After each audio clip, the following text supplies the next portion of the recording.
service socioculturel. Alors, il faut donner vos noms à mon collègue. Oui.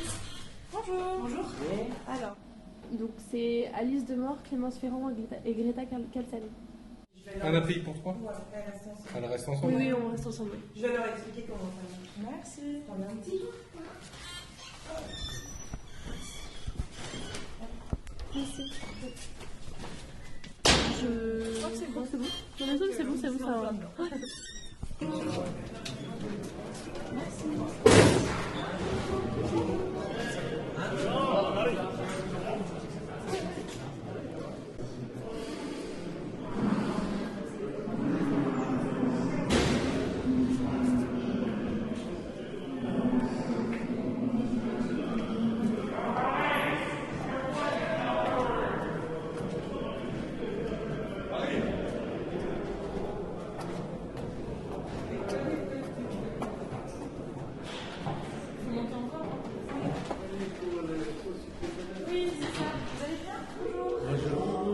Vous êtes en retard. On a eu du mal à rentrer en fait. On a pris 14 N'est-ce pas heures et on a... rentrer tout le monde ici? Comme la dernière fois, vous étiez là 2 heures avant, hier. Mais on fait ce qu'on veut. On était là. Attention. Alors, on va commencer du coup. Donc, on se représente, c'est Clémence, Greta et Alice. Si vous avez des questions, il n'y a pas de souci, mais on essaie de ne pas tous parler en même temps et voilà. Et oui, aujourd'hui c'est le thème musique et cinéma.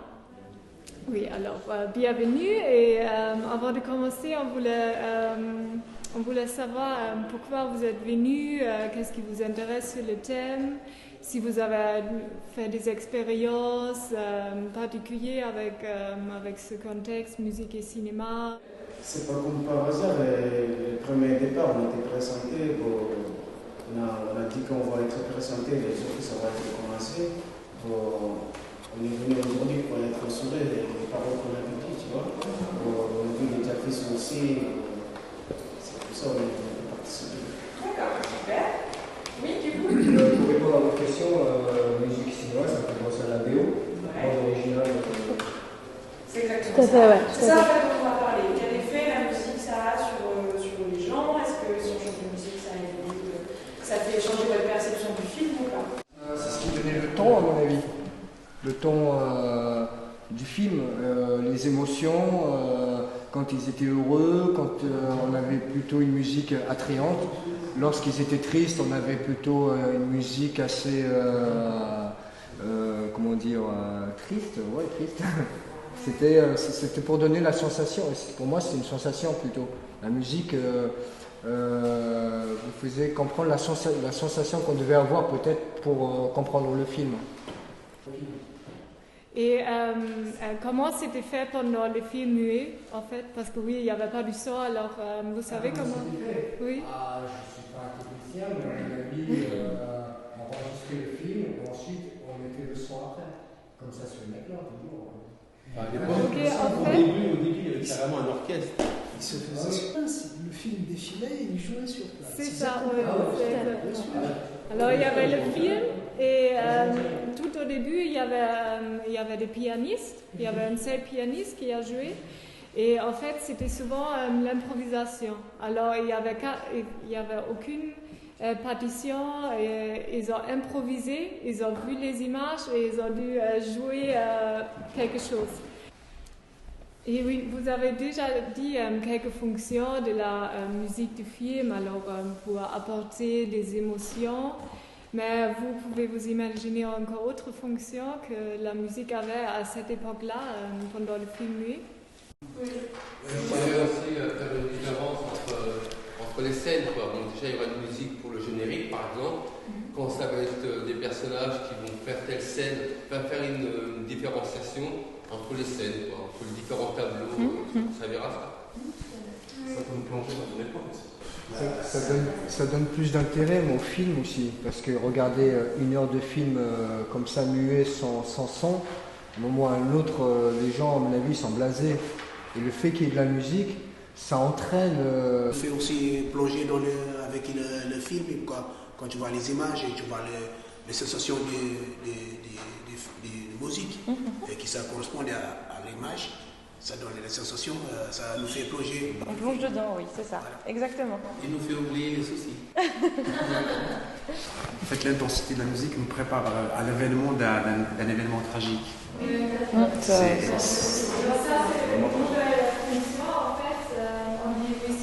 la musique peut anticiper Tout à fait. un événement. Tout à fait. On entend la musique et on sait déjà une minute avant qu'il y a quelque chose de très grave qui va se passer. Et je vais vous montrer un extrait avec 3 musiques différentes. Et c'est à vous de choisir le bon et d'expliquer qu'est-ce qui est différent, pourquoi un ne marche pas, pourquoi l'autre marche mieux. Là. Alors, Basquiat, vous connaissez le film, vous pouvez juste raconter un peu. L'histoire en gros, bon, c'est une biographie, c'est ça? Oui, c'est ça. Oui. Autobiographie, je sais plus. Alors, c'est pas auto, parce que du coup, c'est pas du tout. C'est un artiste d'origine haïtienne qui a vécu à New York, qui a grandi à New York. Ouais. Bon, qui a fait des bas-fonds, qui est parti des bas-fonds jusqu'à côtoyer un droit, jusqu'à même habiter avec lui, je crois. Donc, il est très connu, il vend des tableaux actuellement. Il va très très cher. Donc il a mélangé un peu, comment dire ça, il a reconnu son côté africain avec son côté occidental, bon, son métissage en fait. Voilà. Le bannisme. Son métissage. Tout à fait. Voilà, comme ça, il Oui, et ce film, c'est sur sa vie.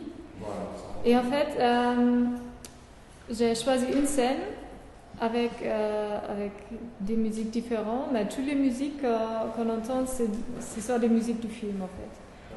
Et alors moi je trouve que c'est pas difficile de trouver la bonne, parce que pour moi ça correspond tous très bien, mais peut-être vous êtes très fort. Ok. Et vous trouvez la bonne. Du coup, si vous savez, il ne faut pas le dire tout de suite. Hein. Comme vous avez vu le film, première musique du coup.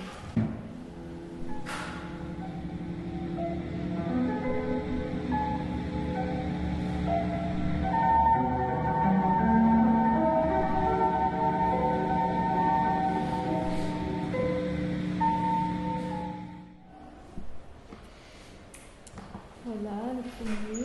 Deuxième musique.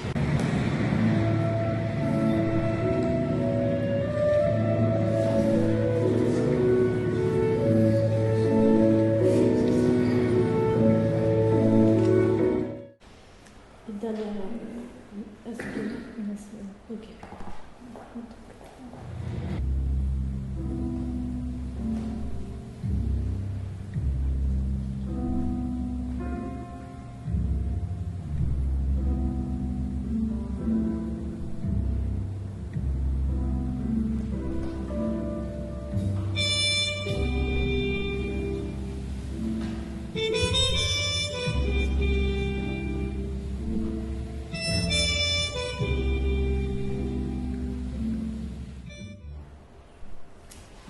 Alors, lequel les extraits correspondent mieux? Oui.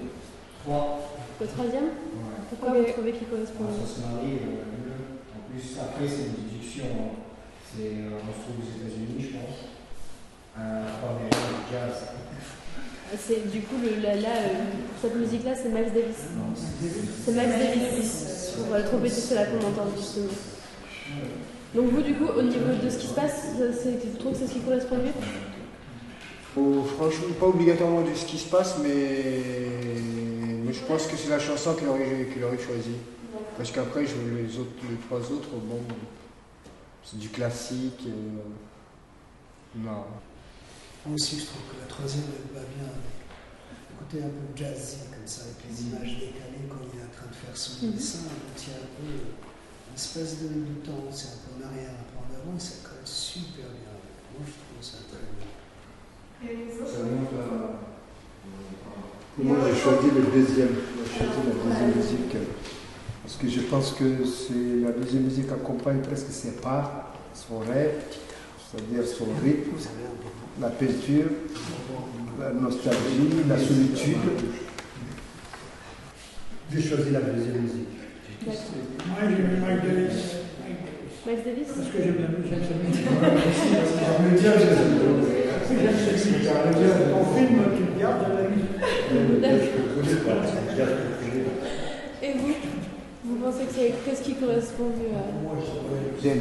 La deuxième musique. Ouais. Par rapport les... Je n'ai pas compris tout à fait ce qui se passe dans le film, mais par rapport au regard, il sort, il fait l'écriture. Bon, pour moi, le deuxième, j'ai trouvé plus dans le détail par rapport au film, par rapport au regard dans le... Et vous, du coup, tu connaissez? C'est la deuxième? Ouais. On l'a répété un petit peu peut-être? Ouais, on va vous la repasser. Du coup, effectivement, c'est bien la deuxième musique qui correspond à l'extrait. C'est un peu Lazare aussi. On a beaucoup de possibilités. Peut-être on va choisir mieux.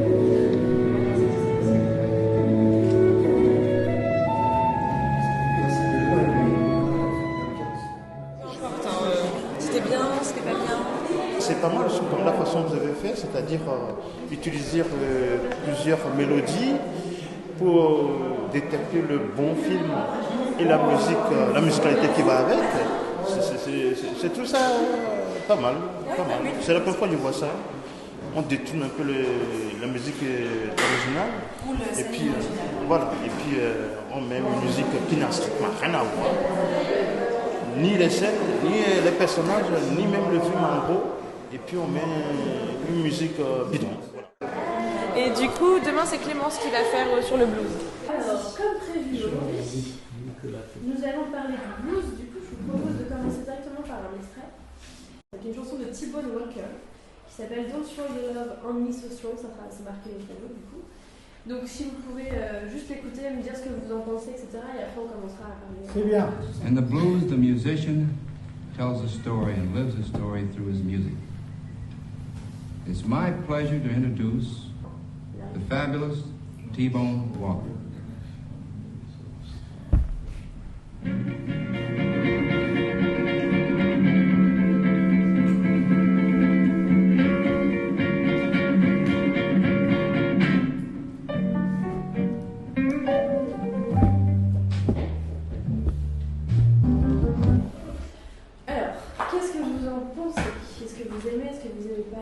Bon blues. Bon blues. Est-ce que vous connaissiez déjà? Est-ce que vous connaissez le blues? Il y en a qui ne connaissent pas du tout et qui... comment? Pas tout. Pas Vous trop. connaissez pas trop? Ok. Est-ce que vous aimez ça, ce genre de musique? C'est la douceur. Attendez, on finit juste avec vous? Merci. Par rapport à les sons, comme je ne connais pas comment ils chantent, ouais. Je ne comprends rien. Je comprends juste que 2 ou 3 mots que je comprends. Ça, avec, comment dire là, avec, je ne connais pas les mots là pour t'expliquer. En français, avec les sons, ça donne envie d'écouter, mais je comprends rien. Oui, après, ils sont en anglais, du coup, les paroles sont importantes, mais du coup, l'ambiance générale aussi, moi j'aime bien. C'est long, et après, avec son geste, bon, je ne connais pas les mots qu'elle dit, mais normalement, avec les gestes, ça marche bien. Ça vous plaît? Est-ce que du coup, est-ce que vous connaissez déjà l'histoire du blues, des artistes blues particularisés du blues ou pas du tout? Est-ce que quelqu'un peut nous en parler? Yes, I know. Oui, allez-y, s'il vous plaît, of course. Non, je présente blues, bien sûr. Le blues, c'est né des champs de coton. Tout à fait. C'est les anciens esclaves qui, pour se donner du cœur à l'ouvrage, ont commencé à rythmer un peu leur labeur. Et c'est comme ça qu'est né le blues, quoi. Naissance dans les champs de coton. Oui. Dans les champs de coton, vers les années 1700, même c'est connu aujourd'hui dans les années 1800-1900, mais depuis au départ de l'Afrique, depuis dans les négriers qui sortaient de la côte ouest, parce que nous, dans les négriers, on dit on vient de côte ouest d'Afrique. La côte ouest d'Afrique, on ne sait pas où. Il y avait tout le monde qui était mélangé dans les négriers, on ne sait pas où. Depuis dans les négriers, l'histoire dit, les nègres commençaient à chanter leur misère dans les négriers. Ça veut dire dans les bateaux qui transportaient les nègres. Et en arrivant en Amérique, il y avait un marché. Il y avait un marché, on vendait des nègres pour les États-Unis, les Anglais venaient acheter, tout le monde venait acheter des esclaves. Et chaque esclave qui arrivait dans les champs, il chantait la tristesse de l'endroit d'où il venait. Et c'est pas forcément la nostalgie, ouais. C'est pas forcément c'est pas forcément un griot, n'importe qui, parce que n'importe qui, quand il était dans les champs, c'était un conteur. Quand il était dans les champs, il travaillait, il n'avait pas d'autres distractions. Parce que les esclaves, à l'époque, il y avait chaîne aux pieds, chaîne au cou, des fois avec des coups de fouet dans le dos. Mais ceux qui n'avaient pas des coups de fouet, il fallait bien faire passer cette misère-là. Voilà. Il fallait exprimer cette misère. Donc, il y en avait qui chantaient leur pays. Il y avait des petites chansons de leur pays qui venaient dans. Et c'est comme ça qu'ils arrivaient à se comprendre, à dire celui-là, ah, j'entends un son, ça vient de chez moi. L'autre, il dit, j'entends un son, ça vient de chez moi. Et c'est comme ça qu'ils se sont. C'est la première réunion qui est faite dans tous ces coins-là. Les esclaves qui écoutaient les sons des autres. Ils disent, ah, j'entends un son, ça vient de chez moi. L'autre, il dit, j'entends un son, et ils se rapprochaient comme ça. Donc du coup, le blues c'est vraiment une musique qui est nourrie par le racisme, la misère, les conditions de vie vraiment très dures, et qui est née de ça, vraiment, voilà. Et du coup, au travers de ce blues, les musiciens et les chanteurs, ils expriment vraiment leur désespoir et parlent vraiment de leurs conditions de vie qui sont terribles. C'est vraiment quelque chose pour réussir à pas oublier, mais voilà, en parler pour un peu vivre mieux la chose, quoi. Et aussi, du coup, ça leur permet de s'exprimer d'une autre façon, parce que du coup, à l'époque, ils avaient très peu de droits, voire pas du tout. Et donc, le fait de chanter leur permettait de s'exprimer, donc de trouver une nouvelle façon de s'affirmer en tant que personne et pas en tant qu'objet, parce qu'ils étaient utilisés comme des objets à l'époque quand même. Et donc, voilà, de combattre un petit peu à leur façon et avec les moyens qu'ils pouvaient, qu'ils avaient, de combattre les conditions de vie qui étaient terribles à cette époque. Alors, le blues a commencé à être enregistré dans les années 20, et du coup, il faut savoir quand même qu'à l'époque, alors, dis-moi si je me trompe, mais ça part quand même, c'est vraiment ballot, que du coup, à l'époque, aux États-Unis, quand même, les musiques de blanc et les musiques de noir étaient séparées, et du coup, n'étaient pas réservées aux mêmes personnes. Donc, du coup, les blancs n'avaient, alors c'est pas qu'ils n'avaient pas le droit, mais c'était très mal vu d'écouter des musiques de noirs, et les noirs ne pouvaient pas non plus écouter des musiques de blancs, et ça a duré juste, alors, je ne vais pas dire de la ségrégation a juste dans les enfants. Voilà, exactement. Du coup, au tout début, quand le blues a été enregistré dans les années 20, vraiment, c'est le début des enregistrements blues, c'était vraiment réservé à un public de noirs. Donc, du coup, ça a commencé à se diffuser dans les États-Unis, mais c'était vraiment réservé à un public spécifique et pas pour tout le monde. C'était pas diffusé sur les radios. Écoutant, il y a la film Cotton Club qui raconte l'histoire de cabaret qui existe à New York et où les noirs et les blancs se côtoient. Et bien oui, ils chantent la même musique. Voilà. Donc ça veut dire que. Il y avait des exceptions, effectivement, il y avait des choses où, et heureusement d'ailleurs, les publics se côtoyaient, mais à cause de la ségrégation, il fallait que tout soit séparé, et du coup, il y avait côté blanc, côté noir, et du coup, il fallait rester chacun dans son côté, quoi. Et ça, au début, effectivement, du coup, pour le blues, au début, n'était pas diffusé partout. Il y a eu des enregistrements, il y a eu des ventes, il y a eu des CD, etc. Mais, enfin, des CD, à l'époque, c'était pas des CD, mais il y a eu un vrai marché de la musique noire, mais qui d'abord était réservé à un public noir, et du coup, pas diffusé en généralité, quoi. Du coup, dans les années 50, les bluesmen vont être en fait les premiers à amplifier la guitare et l'harmonica, ce qui va donner ce genre de choses. Oh yeah! Oh, oh. Oh yeah! Oh yeah! Want you to rock me all. Alors, bon, j'imagine que oui, mais est-ce que vous voyez les différences qu'il y a entre le premier qu'on a écouté juste avant et celui de maintenant, du coup? On a un peu plus d'instruments, notamment l'harmonica. Ouais, on entend beaucoup plus, effectivement. Ouais. Mais du coup, c'est parce qu'ils sont, enfin, pas la batterie, mais l'harmonica et l'amplifié, donc on entend vraiment bien. Tout à fait. Est-ce que vous avez des commentaires sur ce qu'on vient d'écouter là? Oui, allez-y. Je trouve qu'il travaille plus l'acoustique. L'acoustique? Ouais. Les instruments de base. Ouais. Bah, du coup, du fait de l'amplification, on les entend mieux. Et en plus, justement, chaque partie, on les entend bien, je trouve. On arrive bien à les distinguer. On entend bien la partie guitare, la partie harmonica, la partie batterie. Ouais. Je voulais juste rajouter, c'est parce qu'à cette époque-là, on notait qu'ils n'avaient pas les moyens d'avoir toujours leur instrument. Des fois, c'est eux-mêmes qui fabriquaient leur instrument. Et là, à cette société-là, ils ont mis la main mise sur certains instruments. Il y en a certains, c'était la première fois autodidacte qu'ils apprenaient à jouer un instrument. Et ils ont appris à contrôler, à maîtriser l'instrument, plus qu'un mec qui va à l'école pour apprendre à l'utiliser. Tout à fait. Ouais. Exactement. Donc, du coup, ça apporte aussi une qualité dans la musique, une manière de jouer un peu différente. Voilà, un peu, exactement, c'est ça que je voulais dire. Un peu plus street, en fait. On a chez Liberté, pas Simoni. C'est incroyable. Et puis il y a aussi des choses, je sais pas si c'est dans les années 50, là dans ce morceau-là, on sent quand même un peu plus ils sortent un peu de la torpeur, il y a un peu plus de gaieté quand même, il y a plus d'entrain, on sort un peu de la complainte du morceau précédent. Par rapport à tous les musiciens qui aiment le blues reste et restera à jamais une musique de complainte et militante. Jamais, ça ne changera. Jamais. Mais après, oui, forcément dans certains morceaux, on sent des différences. C'est au niveau mélodique en fait, c'est juste à l'écoute sans écouter les paroles. C'est plus harmonieux pour. C'est engagé quand même. C'est moins ça reste un chant engagé. Oui, c'est un chant engagé, tout à fait. Engagé, à l'écoute. Certes, il y a des revendications derrière, mais ça veut dire que la musique, elle vient simplement pour un petit peu. Pour édulcorer un petit peu le texte. Oui, c'est sûr. Mais ce qui est important, ce qui est vital dans le blues, c'est le texte, c'est la parole, c'est le. On peut dire que, comment ça s'appelle chacun son blues. Celle qui chante. Chacun son blues. Comment ça s'appelle Venez chez moi Miller, là, en français, là. Chez Miller. Edith Piaf. Edith Piaf, oui. Avec sa voix et tout cassé, tout ça, elle a fait du blues. Non, parce que c'est une combinaison de plusieurs. Non, parce qu'elle fait pas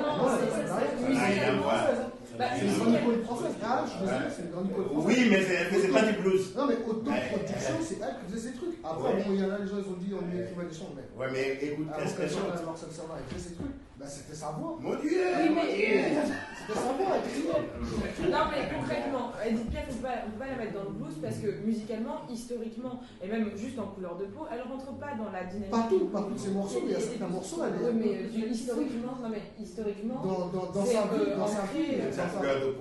vie, dans ses crashs qu'elle a eu dans sa vie. Il y a sa couleur, on peut pas. On oublie sa couleur, alors musicalement et historiquement, elle rentre pas dans le Non, mais dans ses crashs de sa vie et dans certains morceaux qu'elle a fait, on peut dire qu'elle a fait du blues. Ouais, mais c'est les musiciens à ce moment-là. Est-ce que vous dites ça vous pensez vraiment qu'elle a fait du blues ou certains morceaux, par certains morceaux qu'elle a fait, elle a chanté. Elle avait la fièvre, elle était à moitié morte, elle était sur scène en train de chanter. Exactement. Le dernier morceau qu'elle a fait là, avant qu'elle a quitté Marcel Servat, je sais pas. J'ai écouté.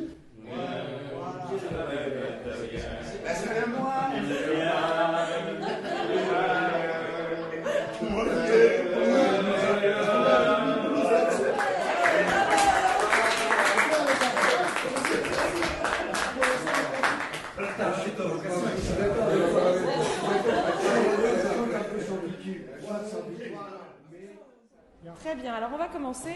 Donc aujourd'hui on va faire un petit tour du monde de la musique. L'idée c'est qu'on va parler par continent. Donc j'ai choisi des musiques un peu typiques, un peu originales sur les continents.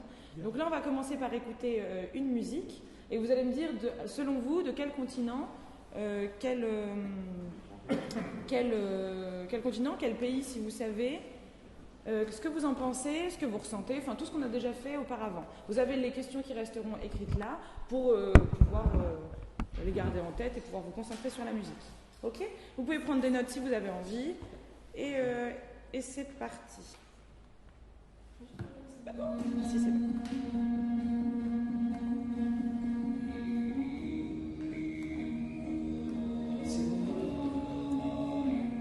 Laissez couler.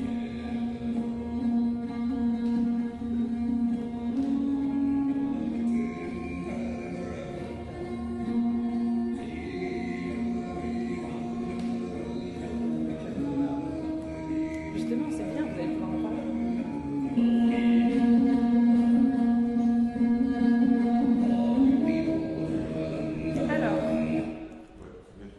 Alors, qu'est-ce que vous en pensez? Quel pays? Ça vient de l'Altaï, c'est le Kyrgyzstan ou quelque chose comme ça. Je pensais à Mongolie, mais c'est pas bon.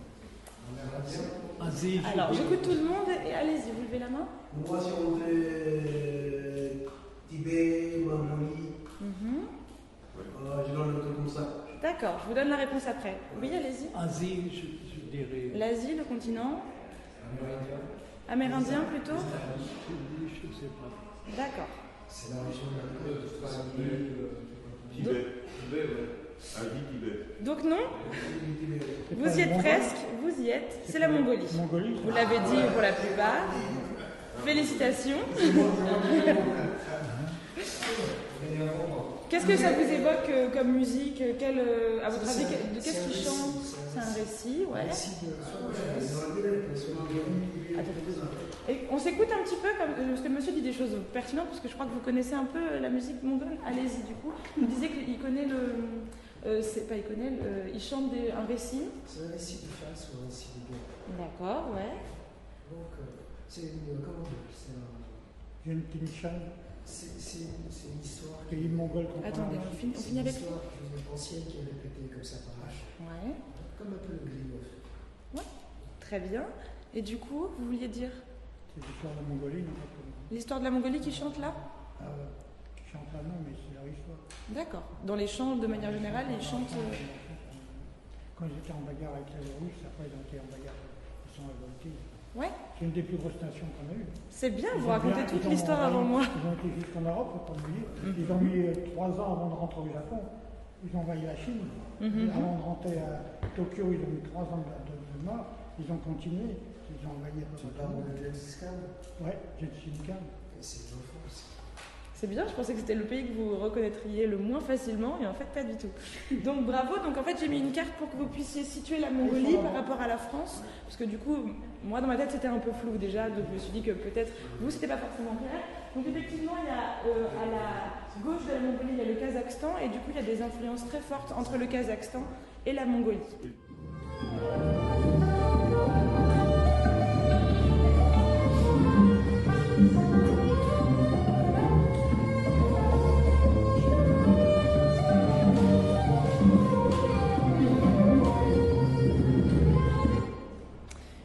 Qu'est-ce que vous en pensez de ce morceau-là, de voir ces instruments mis ensemble?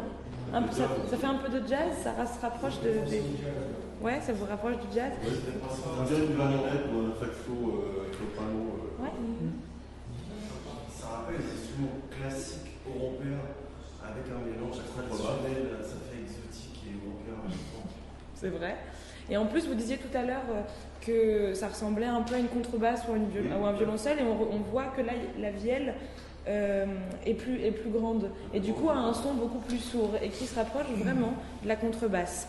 Donc là, à votre avis, c'est une musique qui se rapproche, qui serait pour quoi? Pour la fête, pour le religieux, je sais pas, pour raconter une guerre, pour faire une berceuse? À votre avis, c'est plus quoi? La fête, on est d'accord, ça donne envie de... Oui, allez-y. Moi, je trouve qu'on dirait que ça me rappelle quand j'étais en Inde. Ouais. On chantait pour les serpents. Oui. Oui, les chemins des serpents là pour les amadoués, pour qu'ils puissent pas lancer les venins vite fait, les charmes. C'est possible. C'est bien ça. Ça fait plaisir de faire ça.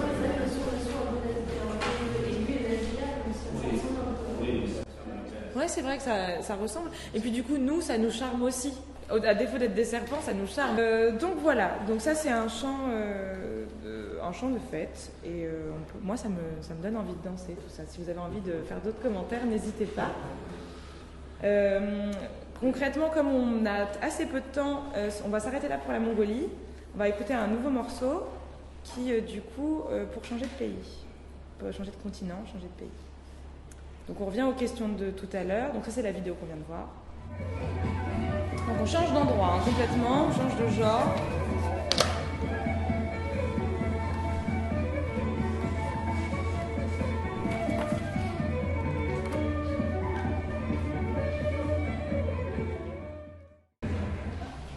Donc alors, quel pays, quel continent?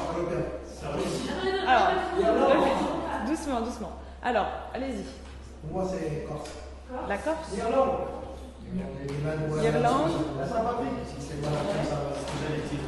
L'Irlande aussi. La Russie. L'Irlande. C'est ça. Oui. Le folklore. Ouais. Très bien. Pardon? Pays du Nord. Ah, les pays du Nord, ouais. D'accord. Donc pour le pays, on va résoudre le problème tout de suite. C'est donc de la musique celte, donc qui comprend l'Irlande, l'Écosse, la Bretagne, et voilà à peu près, et l'Écosse. Donc oui, comme instrument, il y a de la cornemuse. Est-ce que... Oui, mais là, c'est vraiment là où la musique celte est le plus ancrée. Après, bien sûr, ça c'est pas la musique acadienne. Claire, effectivement. Autre chose à dire sur toute la musique celtique ou on change de pays? On change de pays, de continent. On est bien là en termes d'heures, c'est bon. Pas tout de suite.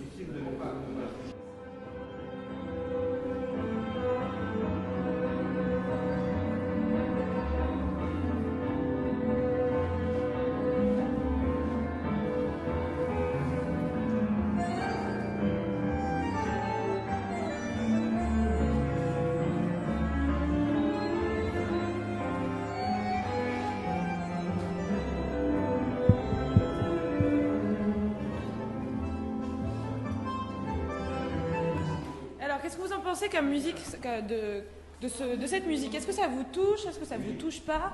Est-ce que vous trouvez ça très moche? Pas moche du tout? Ouais. Non, là c'est vraiment la version originale, pas les musiciens originaux bien sûr, mais la version originale. Du coup, qu'est-ce que vous ressentez quand vous entendez ça? Qu'est-ce que ça vous évoque comme image, comme envie de bouger ou pas? Ça vous donne envie de danser? Ouais.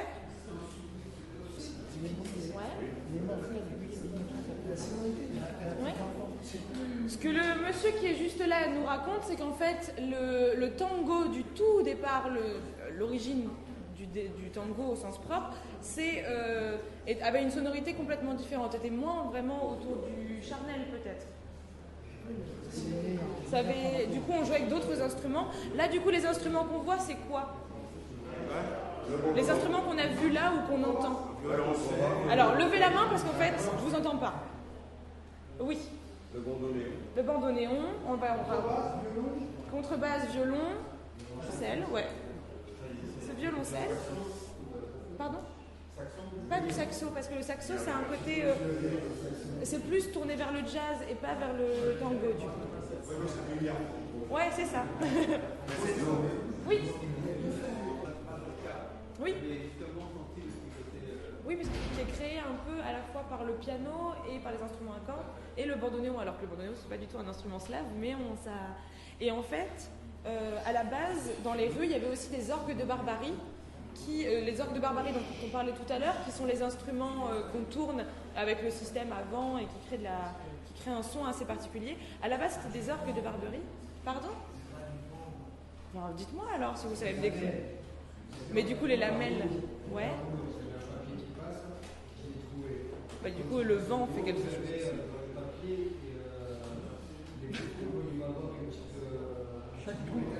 Chaque trou correspond à... C'est des pistons. Mais les pistons, ça fonctionne avec de l'air, c'est pour ça que je dis plus piston. C'est vrai? Un piston dans un moteur, il fonctionne pas avec de l'air. Ah bon? C'est de l'essence. Vous voyez, il y a... Juste là, comme pour l'accordéon, les touches sur le côté pour faire les notes. Parce que là, ça fait comme ça, mais aussi avec les notes, c'est juste ici. Le violon, la contrebasse, c'est les instruments principaux de ce genre musical, le libertango qu'on vient d'écouter. Ok? Du coup, voilà, concrètement, l'atelier d'aujourd'hui est terminé. On voulait vous remercier d'être venus, d'être restés. Vous étiez là justement juste aujourd'hui. Pour vous qui êtes venus à chaque fois, merci beaucoup d'avoir été là, d'avoir participé. J'ai mis une conférence très intéressante. Se réunir autour de la musique ne peut être qu'une bonne idée. Alors merci pour cette initiative. Et c'est vraiment ce que je pense.